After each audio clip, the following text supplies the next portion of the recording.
వ్యక్తిగతంగా దేవుని దగ్గర కాపాడినా ఈడు భయంతో అతను. కొంతమంది భయం ఎట్టున్నాం, అమ్మో రాత్రి అర్ధరాత్రి 2 గంటలప్పుడు గడకల ఆడి పట్టీలతో తిరిగింది మా మొత్తంలో ఒక దెయ్యం. ఇక దానికి ఏం పని లేదు, పట్టీలు పెట్టుకోవడం కదా మనిషా. కొంతమందిని దెయ్యాలు ఎట్టొద్ది అంట, రాత్రి పట్టీలు పెట్టుకుని దెయ్యం మా మొత్తంలో కొంటే పోయింది. అదేమన్నా మనిషా? దెయ్యానికి శరీరం ఉండిందా? అయితే అలాగా అల్సల జాతి కొన్ని దెయ్యాలు.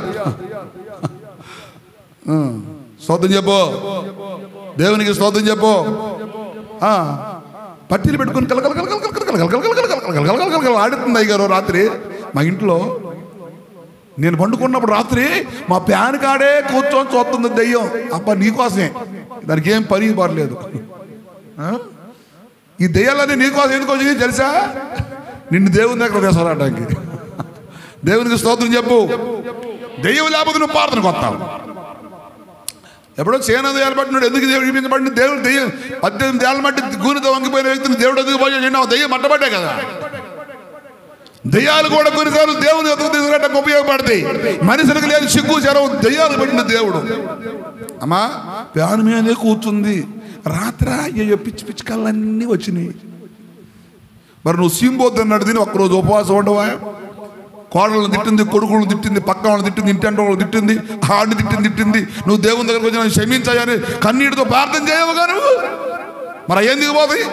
నీ జీవితంలో నువ్వు చేసిన పాపం ఉందే, దాన్ని దేవుని దగ్గర ఒప్పుకొని విడిచిపెడితే సాతాను యొక్క అధికారం పెత్తనం నీ మీద తొలగిపోతుంది. అతిక్రమం దాచిపెడితే వర్ధల్లో వాటిని ఒప్పుకొని విడిచిపెడితేనే కనికరం నీ మీదకి వచ్చింది. అసలు మోసయ్య గారు ప్రార్థన చేస్తే దెయ్యాలు పోతాయి. పలానా ఊళ్ళో పలానా అయ్యగారు అంటూ వాడి చదువులు కాదు సేకటోడు, ఇదిగో మీ ఇంట్లో సేకట ఉంది, నీ మెడలో అంతరాలు ఉన్నాయి, వీడు సేకటోడు, వీడు సేకటయ్య గారు, ఇక లేచిన కానీ అబద్ధాలే, అన్ని అబద్ధాలే. నేనేమన్నంటే మరి చర్చికి వెళ్ళిన వాళ్ళు ఇంట్లో సేకట ఉన్నప్పుడు దేశపురం ఉంటా చెప్పరాయి.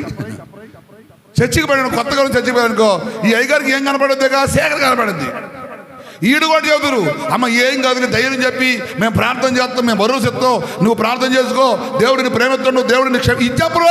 ఇక మీ ఇంట్లో సేకట ఉంది, సేకటే మెల్ల అంతరాలు ఉండి నాకు అట్టగా పడింది వెంటనే చెప్పేస్తారు. వాళ్ళు చర్చికి వస్తామని కూడా గుండెలు భయపడి ఇంట్లో కూర్చొని